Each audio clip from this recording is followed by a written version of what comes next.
Padre, gracias por tu palabra, porque tu palabra es viva y eficaz y discierne lo bueno de lo malo y corta como una espada de dos filos hasta lo profundo de nuestros corazones y nos muestra la verdad. Y tu verdad nos hará libres. Y te pido que este pan que hoy vamos a comer sea tu voluntad, porque este es el pan de vida. Tú eres el pan de vida.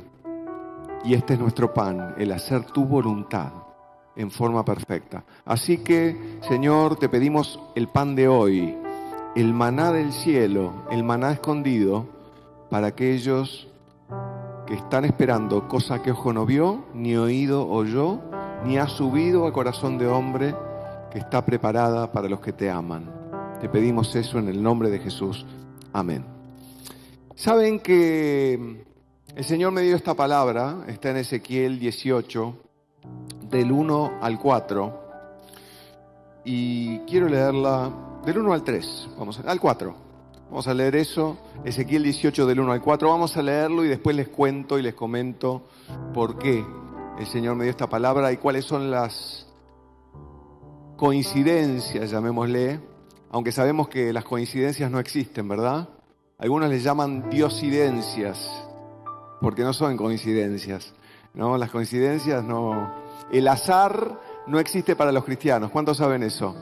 No estamos sujetos al azar, no estamos sujetos al tuntún. No es que una cosa puede salir de una forma o de otra, va a salir como Dios quiere que salga. Entonces podemos descansar. Ayer saben que tenemos un equipo que se ha ocupado ya de hacer el programa de radio cristiana los sábados. Está buenísimo el equipo. Es un equipo donde van varios hermanos de acá. Y ayer estaban hablando sobre cómo Dios nos quiere dar descanso y nosotros no quisimos. Hemos confiado más en nuestra capacidad de hacer que en el descanso que Dios nos da, de que Él hará. Y era muy interesante el programa de ayer, me encantó. Así que lo repito y me lo recuerdo porque el Señor me estuvo hablando de varias cosas en un momento de alta presión para mí. El Señor me estuvo hablando de varias cosas juntas y eso es una diosidencia, no es una coincidencia. Bueno, leamos la palabra. Ezequiel 18, versículo 1. Dice, vino a mí palabra de Jehová. O sea, esto es un profeta que está dando palabra de Dios. Esto es Dios hablando a través de la boca de un hombre, el profeta Ezequiel. Vino a mí palabra de Jehová diciendo, ¿qué pensáis vosotros, los que usáis este refrán? Y quiero que se graben ahora la palabra refrán. Sobre la tierra de Israel, que dice, los padres comieron las uvas agrias y los dientes de los hijos tienen la dentera. O sea, había un refrán, o sea, algo que se conocía comúnmente, era considerado conocimiento común en Israel, de que cuando los padres pecaban, los hijos recibían las consecuencias. ¿No? Así que en Israel había una creencia establecida de que los pecados de los padres eran sufridos por los hijos. Pero ¿qué dice el profeta Ezequiel? ¿Qué piensan ustedes los que usan este refrán sobre la tierra de Israel? Que dice, porque los padres comieron las uvas agrias, los dientes de los hijos tienen la dentera. Y esto es lo que profetiza, y es una profecía mesiánica, versículo 3. Y escuchen, cuando el Señor dice, vivo yo, dice que está jurando por sí mismo. Dice, vivo yo, dice Jehová el Señor, que nunca más tendréis por qué usar este refrán en la tierra de Israel. He aquí que todas las almas son mías. El alma del Padre, así como el alma del Hijo es mía, el alma que pecare, esa morirá. Y esto es una profecía mesiánica. Esto tiene que ver con la venida del Mesías. ¿Por qué? Porque esta creencia judía, que existía en Israel en aquel tiempo estaba basada ni más ni menos que ¿en qué? ¿En qué estaba basada esta creencia? ¿Era simplemente un dicho popular? No, estaba basada en la ley mosaica. Si ustedes lo leen en el libro de Deuteronomio, capítulo 5, versículo 9, Deuteronomio 5:9 dice: no te inclinarás a ellas, y habla de imágenes, ni las servirás, o sea, no harás idolatría, porque yo soy Jehová tu Dios, fuerte, celoso, que visito la maldad de los padres sobre los hijos hasta la tercera y cuarta generación de los que me aborrecen. Así que Dios mismo en la ley, y ojo que la ley no es algo malo, la ley sí, dice el apóstol Pablo, que trae condenación y que Jesús nos redimió de la maldición de la ley, pero tenemos que saber que la ley es buena, es excelente, es perfecta. Lo que pasa es que ningún hombre puede cumplirla en su totalidad. Y ahí es que se nos caen todas las expectativas, ¿no? Con respecto a nuestras propias fuerzas. Ese es el gran problema. Nadie la puede cumplir. O sea, la conclusión a la que llega el Nuevo Testamento, básicamente, es que la ley es simplemente un ayo, eso es lo que dice el apóstol Pablo, es como una institutriz, es como un maestro que nos lleva a Cristo. ¿Por qué? Porque nadie lo puede cumplir, entonces necesitamos la ayuda de Cristo. Por eso es interesante que la ley lo decía, y esta era la maldición de la ley. Si vos no cumplías absolutamente, y acuérdense que la ley es como un espejo. ¿Qué pasa cuando vos rompes un espejo en un lugar? O cuando se rompe un parabrisa.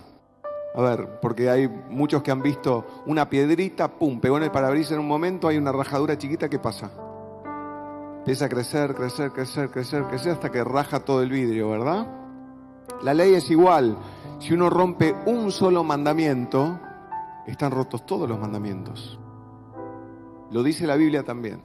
Entonces, es interesante que la maldición de la ley le daba al enemigo el derecho legal de atacar al pueblo. O sea, Dios, al decir eso, lo que estaba diciendo es que iba a visitar con mal hasta la tercera y cuarta generación de los que le aborrecen o de los que se portan contra él. Y esto se llama comúnmente maldición generacional. Lo hemos escuchado muchas veces, hemos escuchado hablar de maldiciones generacionales. Es más, yo diría que hemos escuchado zanatear sobre maldiciones generacionales bastante, pero son reales las maldiciones generacionales. Es verdad que hay maldiciones generacionales. Tienen dos componentes, uno espiritual, que es que cuando hay una familia que se ha establecido en pecado, el Señor visita la maldad de los padres sobre los hijos hasta la tercera y cuarta generación, y eso es verdad. Pero también hay un componente natural. Los niños aprenden de los padres. Entonces, cuando los padres pueden dar un consejo a un chico, pero si no caminan el camino, el chico no hace lo que el padre dice, el chico hace lo que el padre hace. Ustedes saben eso, ¿verdad? ¿Cómo aprenden los niños? A ver, ¿quién sabe cómo aprenden los niños? Por imitación. Por imitación. Eso es como aprenden. El carácter de un niño se desarrolla por imitación. ¿Por qué? Porque el cerebro tiene unas neuronas que se llaman neuronas espejo. Y lo que hacen es aprender no lo que la gente les dice, sino lo que la gente hace. Por eso, por ejemplo, Juan habla igual que yo o camina igual que yo, ¿no? Porque me miraba cuando era chiquito y Tomás también y Joaquín también empiezan a mirar cómo yo hablo y empiezan a imitar la voz, la forma de hablar, los gestos. Y yo tengo los gestos de mi papá también. Algunas veces alguna gente que conoció a mi papá me dice: hablas igual a tu papá, tenés la misma voz, tenés la misma forma de hablar. Es como que uno, entonces, es como que hay un componente natural también, ¿no? Pero hay un componente espiritual fuerte. Y el componente espiritual fuerte es que cuando hay una maldición generacional, es como que la familia tiene un viento en contra. ¿Cuántos alguna vez corrieron con un viento en contra? Yo a veces salgo a correr y cuando hay viento en contra parece que no me muevo, ¿no? Si hay mucho viento parece que no avanzo, corro y no avanzo, ¿no? O vas a jugar al fútbol y justo te da la casualidad de que el viento está en contra y cada vez que vos pateas la pelota vuelve, ¿no? Y el otro equipo te mete 40 goles porque vos cada vez, ¿no? Como que no llegás porque el viento está en contra, ¿no? Y nos dice cuándo vendrá el segundo tiempo, porque hay revancha.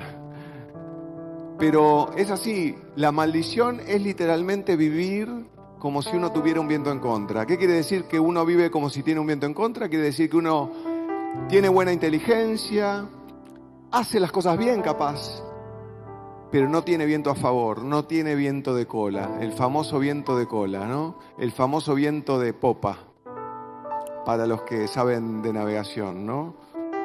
El viento está en contra, entonces cuando el viento está en contra, las cosas son mucho más difíciles. Personalmente, ustedes saben, yo siempre tuve la misma capacidad, no es que mi capacidad cambió. Yo estudié en un buen lugar, siempre tuve la misma inteligencia. Ahora, cuando yo estaba lejos de Dios, las cosas en los negocios me iban mal. No sé por qué, pero me iban mal. No era que mi capacidad era peor. Puede ser que anduviera peor yo porque estaba con 1000 problemas, pero mi capacidad era la misma, no era distinta. Ahora, recién cuando me entregué al Señor realmente fue que el viento cambió y que entré en bendición. Y cuando entras en bendición, ¿saben cómo es? Es opuesto.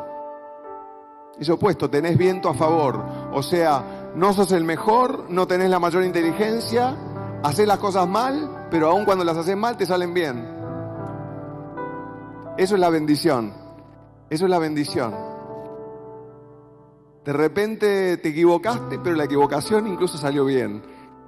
Hiciste algo que dijiste, uy, acá me equivoqué, y mirá, de casualidad salió bien. Eso es lo que me pasa ahora a veces en mi trabajo. Hay cosas que no puedo controlar. No las puedo controlar y sin embargo veo los reportes y siempre vendemos más y siempre. Yo digo, pero ¿cómo es esto? Y claro, es Dios. Es para que yo le dé la gloria a Dios delante de ustedes y pueda decirlo públicamente. Que no se debe a mi capacidad. Mi capacidad fue siempre la misma. Antes de conocer a Dios me iba mal. Cuando empecé a conocer a Dios me empezó a ir bien. ¿Y quiere decir que a todo el mundo será igual? No, no quiere decir eso, pero quiere decir sí que cuando vos te entregás al Señor, el viento cambia. Y el Espíritu es como un viento. Y todo aquel que es nacido del Espíritu, dice Juan 3, es como un viento. Nadie sabe para dónde va ni a dónde viene. Y la llenura del Espíritu Santo es como la llenura de una vela que se llena con viento también. Así que tenemos que entender que este concepto de viento no es un concepto que yo traigo acá en forma gratuita, tiene que ver con un concepto bíblico. Ahora, tenemos que entender, y es importante que todos entendamos, que todo asunto terrenal se dirime primeramente en el cielo. Todo asunto que pasa en la tierra primero se resuelve en los cielos.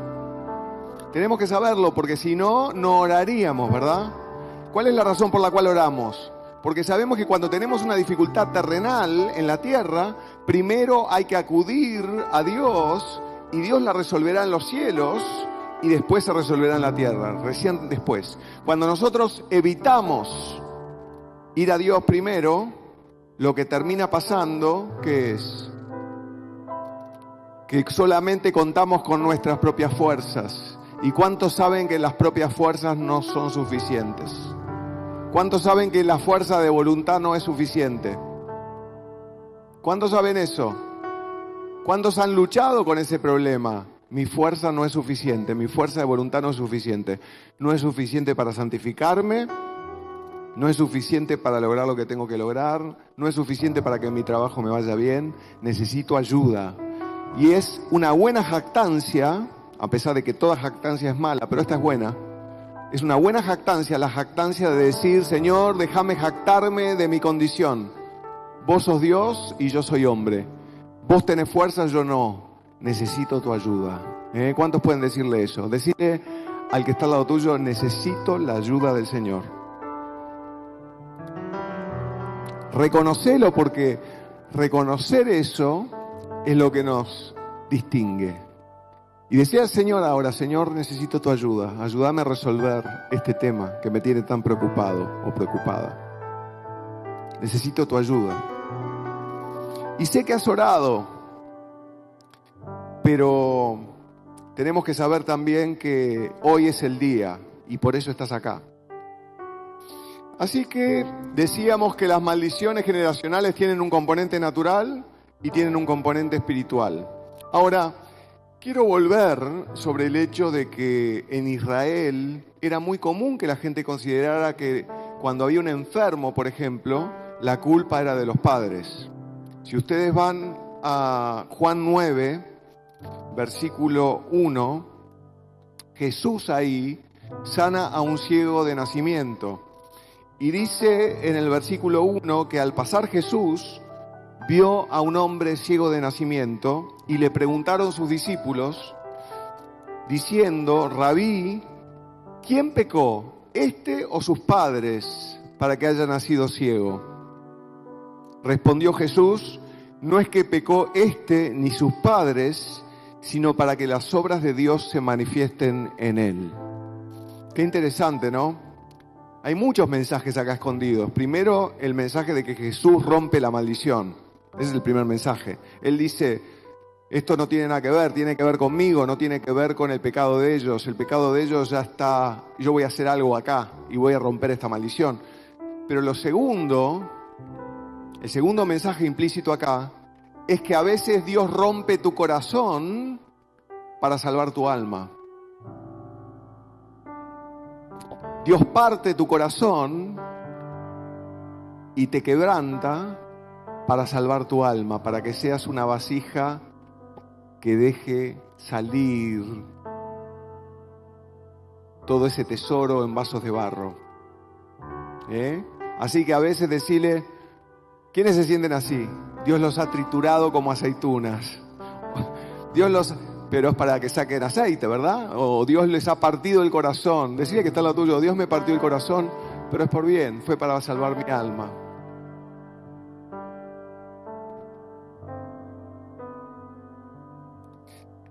Pero quiero darte una buena noticia.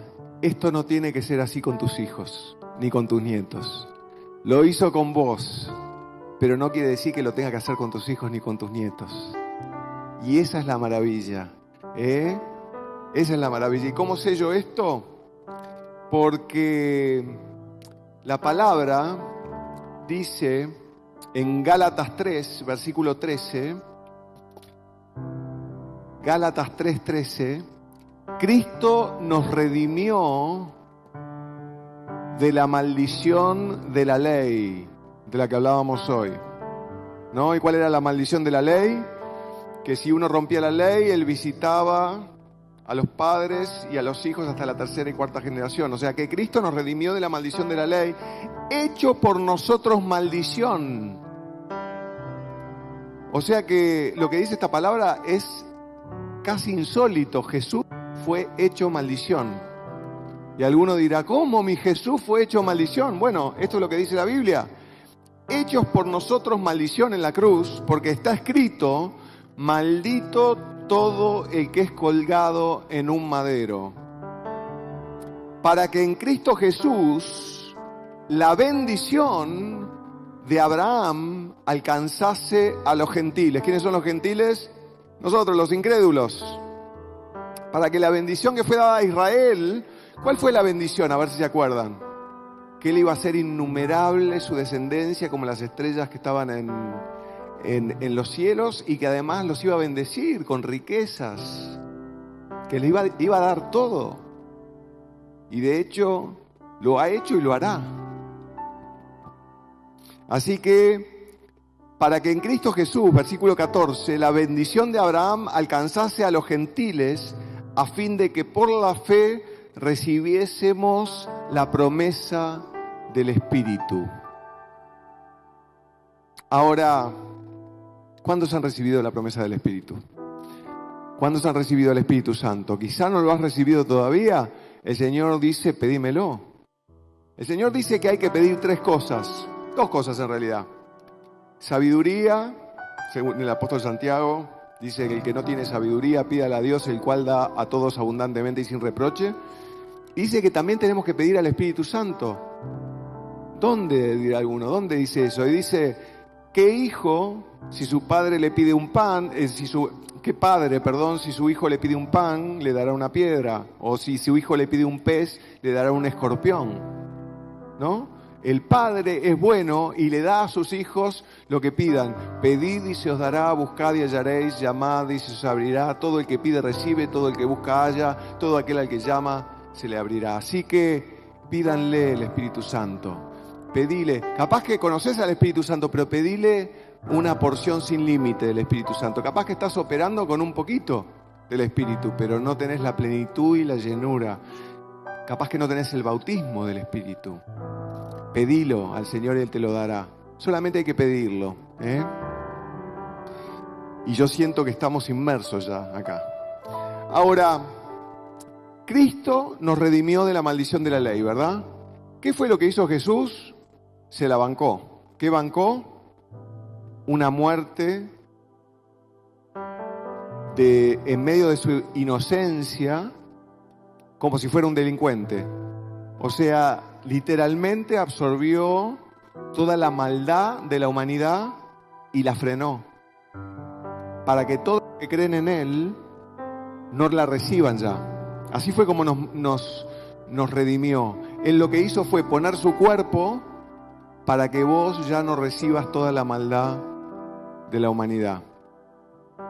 Ahora, la particularidad que tiene esto es que nosotros estamos con Él crucificados también. Y eso también lo dice la palabra, que es el gran secreto. Gálatas 2:20, con Cristo estoy juntamente crucificado y ya no vivo yo, mas Él vive en mí.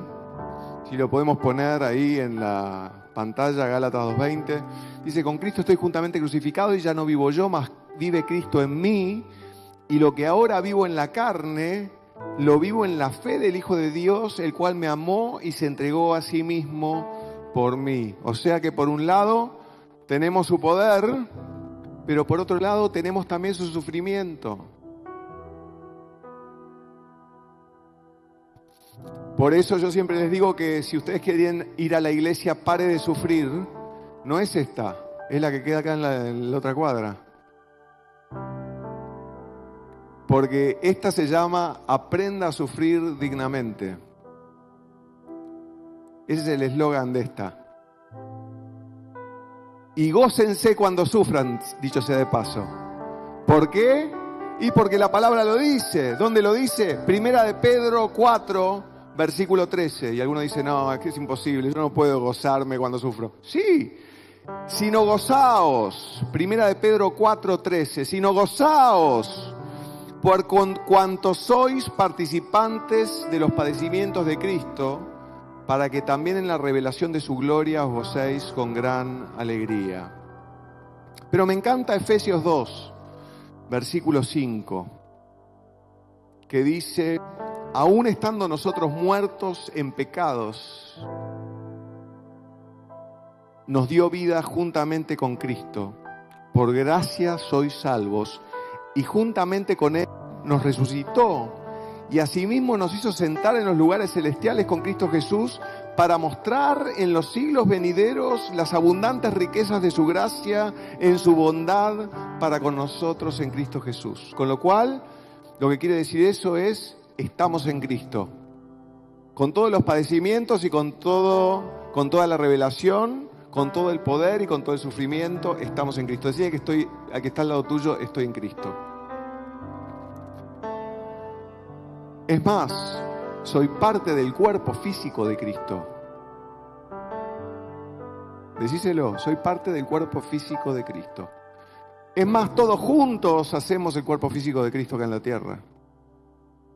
Y no solamente esta iglesia, no solamente Guayo, con todas las otras iglesias, las que son buenas iglesias.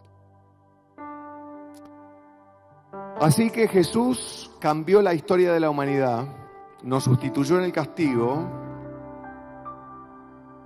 Isaías 53, ¿se acuerdan? ¿Qué dice Isaías 53? Que el castigo de nuestra paz estuvo sobre él. O sea que lo que quiere decir eso es que él nos sustituyó a nosotros en el castigo. El castigo de nuestra paz estuvo sobre él y por sus llagas fuimos nosotros sanados. ¿Qué hay algún enfermo entre ustedes? La oración de fe sanará al enfermo, y el Señor romperá esa cadena. Impondrán las manos sobre los enfermos y estos sanarán. ¿Por qué? Porque sabemos que por su llaga fuimos nosotros sanados. O sea, por él haber recibido la maldición, nosotros recibimos la bendición. O sea que si ahora estamos enfermos, es porque el enemigo te tiene engañado, haciéndote pensar que él puede tener derecho legal sobre tu cuerpo. Quiero decirte que no hay ningún derecho legal de la enfermedad sobre tu cuerpo en este momento, con lo cual no podés estar enfermo. Y vos me decís, ¿cómo no puedo estar enfermo? Pero estoy. Está bien, pero tenés que entender que en este momento, esto es como si vos tenés una casa y hay un ocupa en la casa. Puede estar el ocupa, ¿pero tiene derecho legal? No. ¿Y qué es lo que hay que hacer? Hay que ir con un escrito, con una orden de desalojo de un juez. Hay que hacer el trámite para que vayan y lo desalojen. Y alguno dirá, bueno, eso en Argentina es prácticamente imposible. Bueno, pero Dios no es así, eso es la ley humana. En la ley de Dios, si vos vas con el escrito, vas con el escrito. ¿Qué es el escrito? Es la palabra de Dios. Vas con la palabra de Dios y le decís, no tenés derecho legal.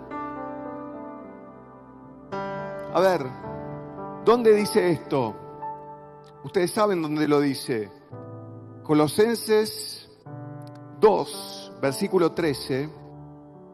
Miren lo que dice. Dice que ni siquiera es por mérito propio. Dice, y a vosotros, estando muertos en pecados y en la incircuncisión de vuestra carne, os dio vida juntamente con él, perdonándoos todos los pecados. O sea, decirle al que está al lado tuyo, él me dio vida. Y fíjense lo que dice acá, versículo 14, anulando el acta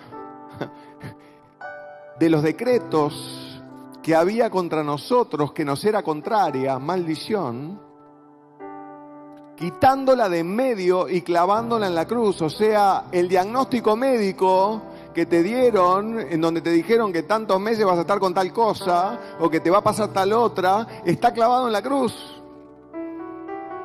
Está clavado en la cruz. Y eso quiere decir que no está en operación, salvo que vos no lo sepas y que el enemigo te puede engañar, porque el enemigo es astuto y si puede te va a engañar. Pero vos tenés que saberlo, porque por falta de conocimiento perece el pueblo.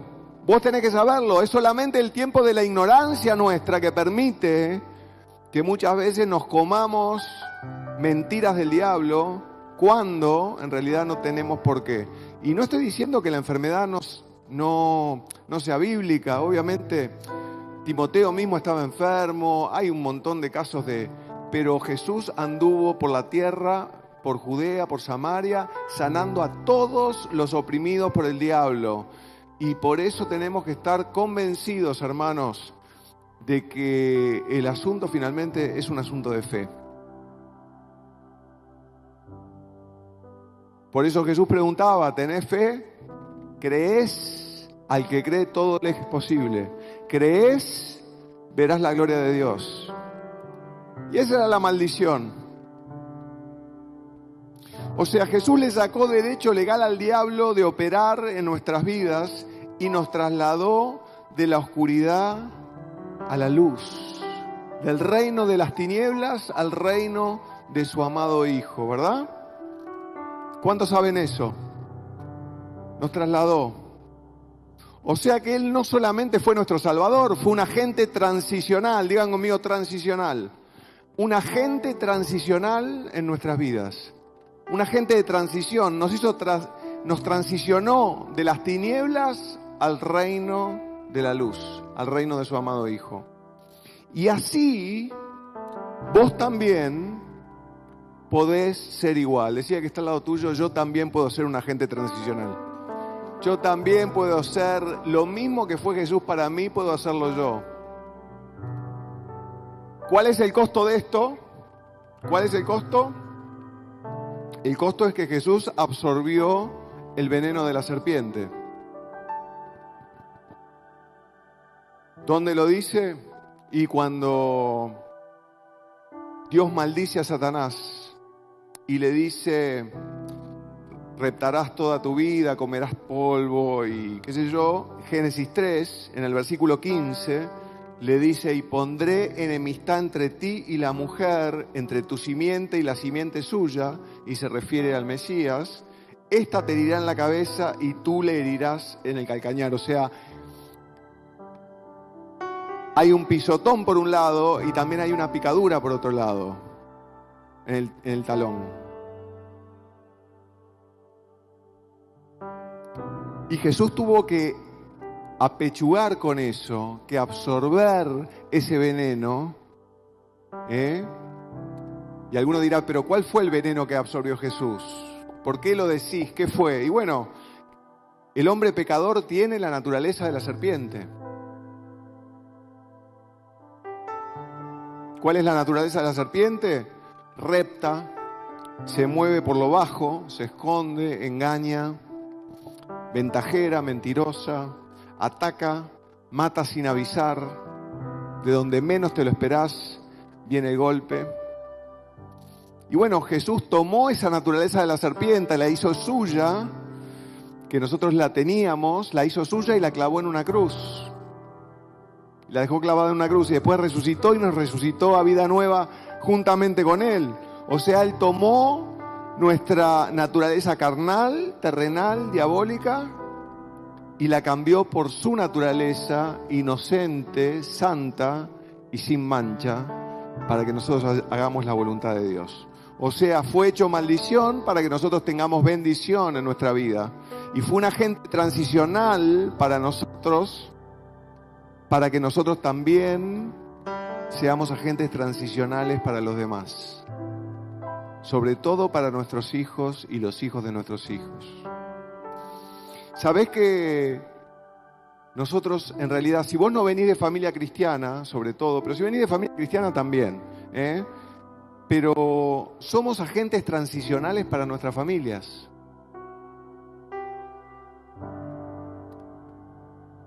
En ningún lado se ve esto mejor que en 1 Corintios 7.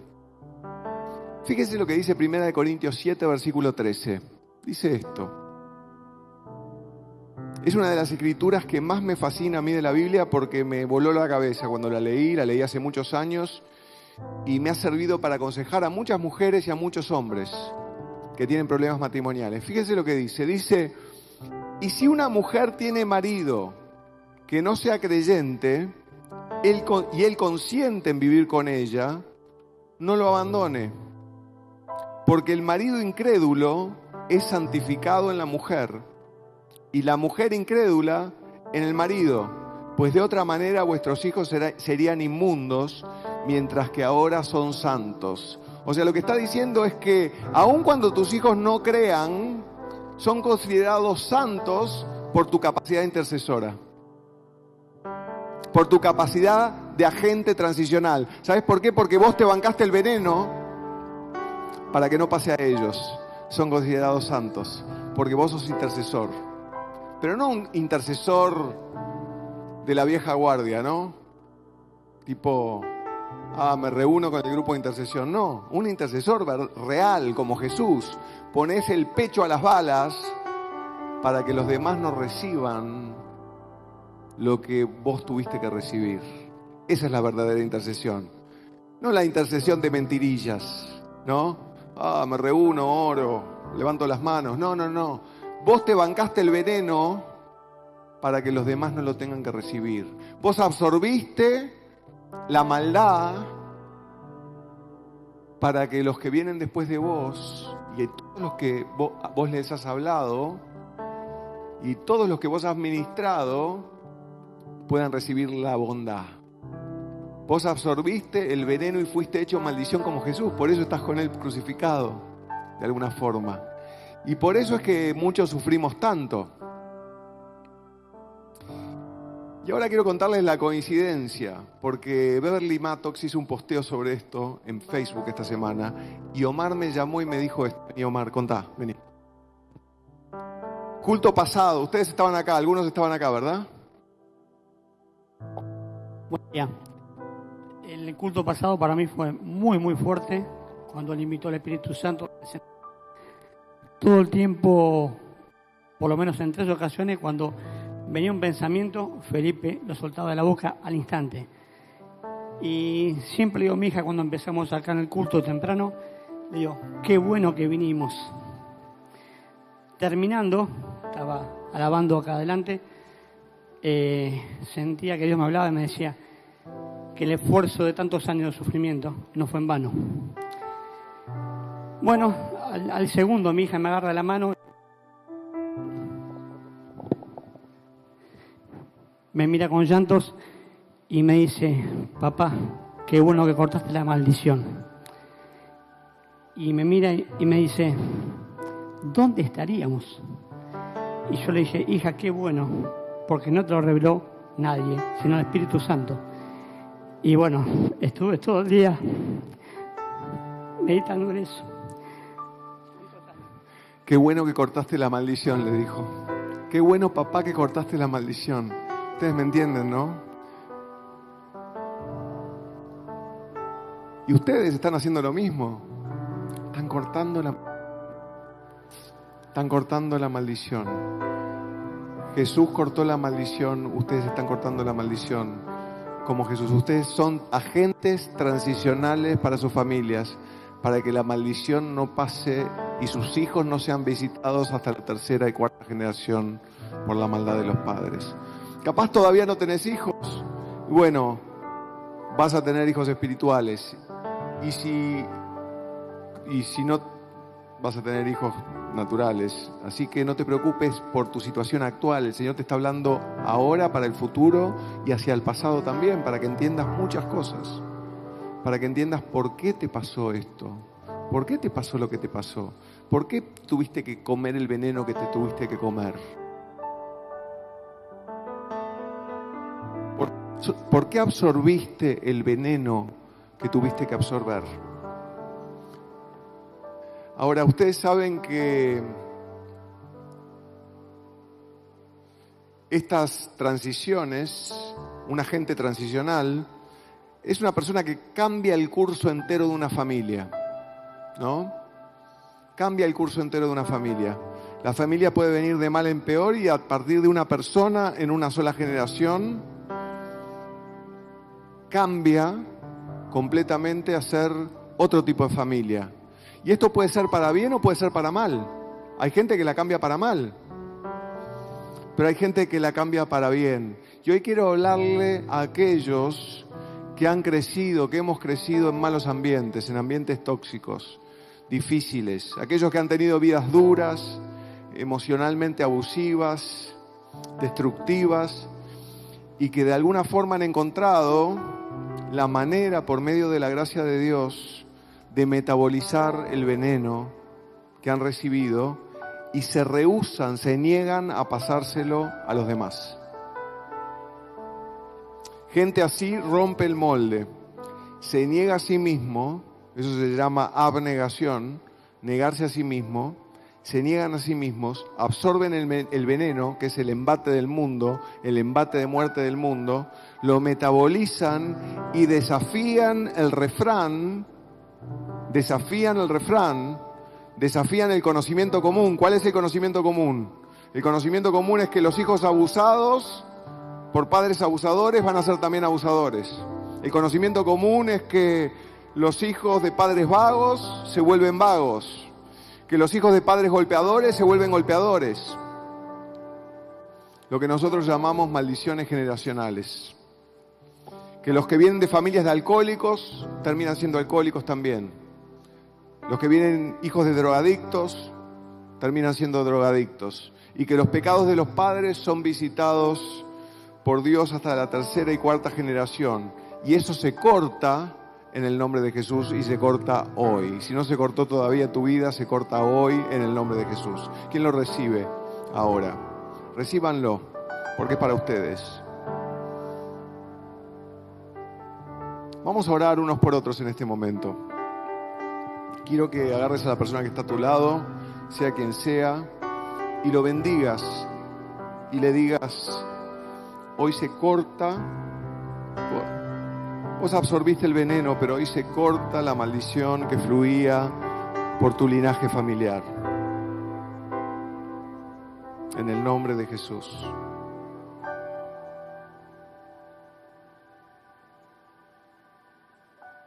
El Señor está haciendo algo hoy, les aseguro.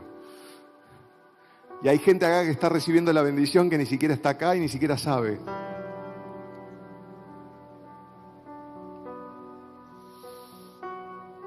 Aleluya. Porque ¿cuántos han absorbido el veneno? Levanten la mano. ¿Cuántos absorbieron el veneno? ¿Hemos absorbido el veneno o no?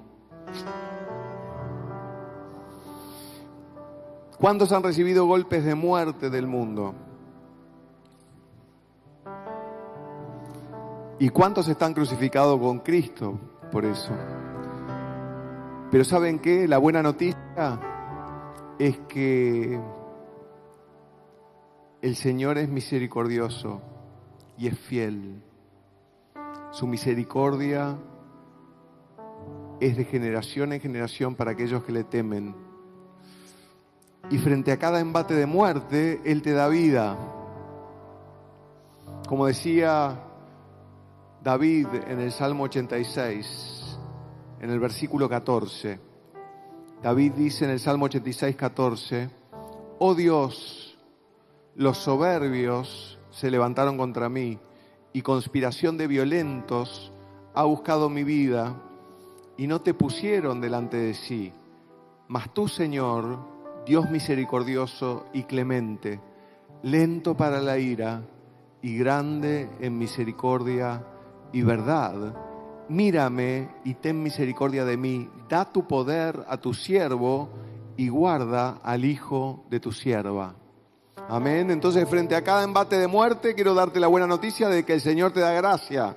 Cada vez que recibís veneno un poquito, el Señor te da más gracia, más vida. ¿Vieron como las ambulancias esas que dicen más vida? Bueno, así. Cada vez que viene el veneno, viene más gracia. ¿Sabes por qué hace eso Dios? Es muy interesante que el suero antiofídico, ¿saben cómo se hace? ¿Cómo se hace? Se inyecta veneno de serpiente, de la serpiente. Vos finalmente lo que vas a hacer es inyectarle eso a alguien para curarlo, ¿verdad? Pero el suero antiofídico se hace inyectando en un cordero o en un caballo un poquito de veneno cada día, de a poquito. ¿Para qué? Porque el caballo o el cordero lo que hace es metaboliza ese veneno y la sangre desarrolla anticuerpos contra el veneno.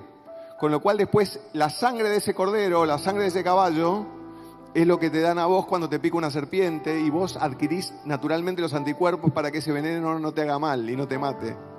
Entonces nosotros somos los que hemos estado metabolizando el veneno y Jesús lo metabolizó por nosotros, pero nosotros como cuerpo de Cristo metabolizamos el veneno ¿para qué? Para que después los otros sean sanos por nuestro accionar. Amén.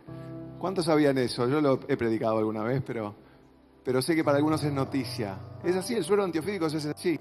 O sea, búscanlo, si lo buscan en Wikipedia, búsquenlo los desafíos. Sí, se inyecta un poquito.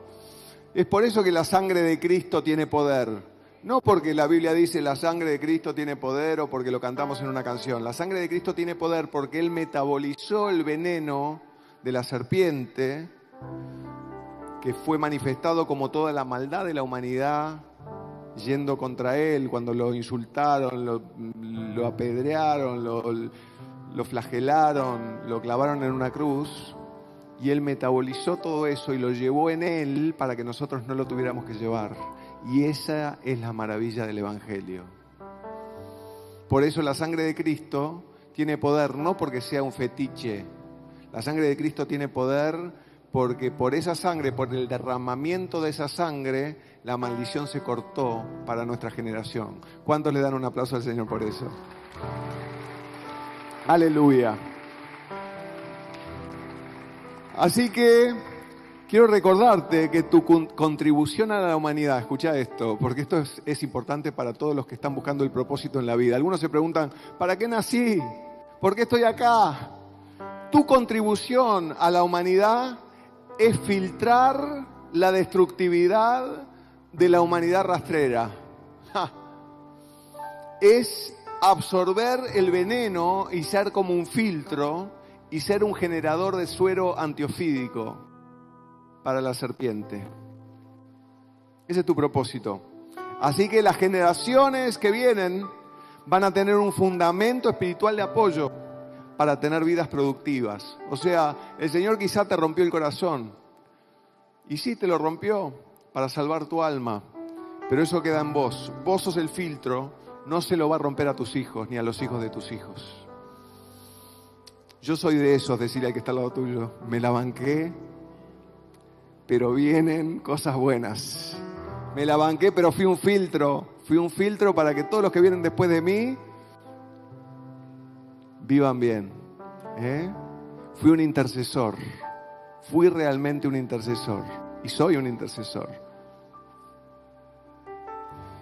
Porque ya conocéis la gracia de nuestro Señor Jesucristo, que por amor a vosotros se hizo pobre, siendo rico, para que vosotros con su pobreza fueseis enriquecidos. Haya pues en vosotros este sentir que hubo también en Cristo Jesús, el cual siendo en forma de Dios, no estimó el ser igual a Dios como cosa que aferrarse, y estando en condición de hombre se humilló a sí mismo, haciéndose obediente hasta la muerte y muerte de cruz. Seamos como Él. Acuérdense, somos agentes transicionales para nuestras familias, para toda la gente a la cual impactamos. Si sos maestra, si estás en un colegio, si estás en si estás en una iglesia, si sos alguien que impacta vidas de otros de alguna forma, si sos ministro en los jóvenes, si estás haciendo cualquier cosa para expandir el evangelio, sos eso, sos realmente un intercesor. Y acuérdense, aquellos de ustedes que han crecido en malos ambientes y de alguna forma encuentran la forma de metabolizar el veneno y se rehúsan, se niegan a pasarlo a los demás, son imitadores de Cristo. Rompen el molde, se niegan y refutan el conocimiento común. El refrán que dice que los hijos abusados se vuelven padres abusadores. Que los hijos de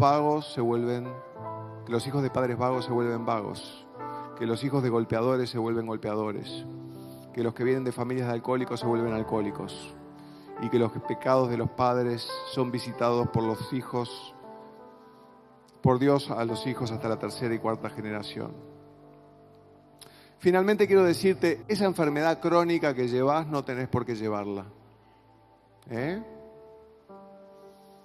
Esa enfermedad crónica que lleva alguien en tu casa no la tienes por qué llevar tampoco. ¿Crees que si ves, verás la gloria de Dios? Pongámonos de pie. Vamos a orar. Padre, gracias te damos por tu palabra, que siempre es viva y eficaz y corta más que una espada de dos filos. Gracias, Señor. Gracias porque has cortado hoy hasta el tuétano y nos has dado certeza de que lo que hemos vivido no ha sido en vano, de que no hemos absorbido veneno en vano, que hemos estado fabricando suero antiofídico para que la serpiente antigua no pueda engañar a nadie más en nuestras familias, ni alrededor nuestro, que somos agentes de la extensión de tu reino, agentes transicionales para llevar a todos aquellos que están en las tinieblas al reino de tu amado Hijo. Por eso, Señor, te damos gracias por ese llamado y gracias por el privilegio, porque ciertamente hemos sido juzgados antes de tiempo, pero tú nos has hallado inocentes, no por mérito propio, sino por la sangre preciosa de Cristo como de un cordero sin mancha y sin arruga, el cual no tomó el ser como Dios como cosa que aferrarse, sino que se humilló a sí mismo.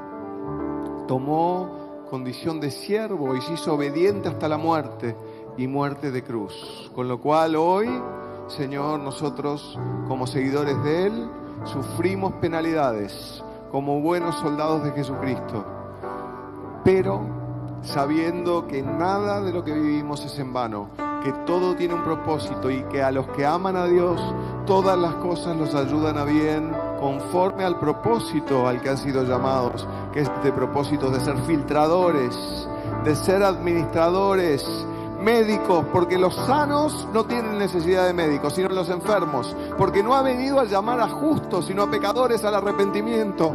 Y por eso, Señor, estamos más fuertes que nunca en nuestro llamado. Estamos más fuertes que nunca. Estamos dispuestos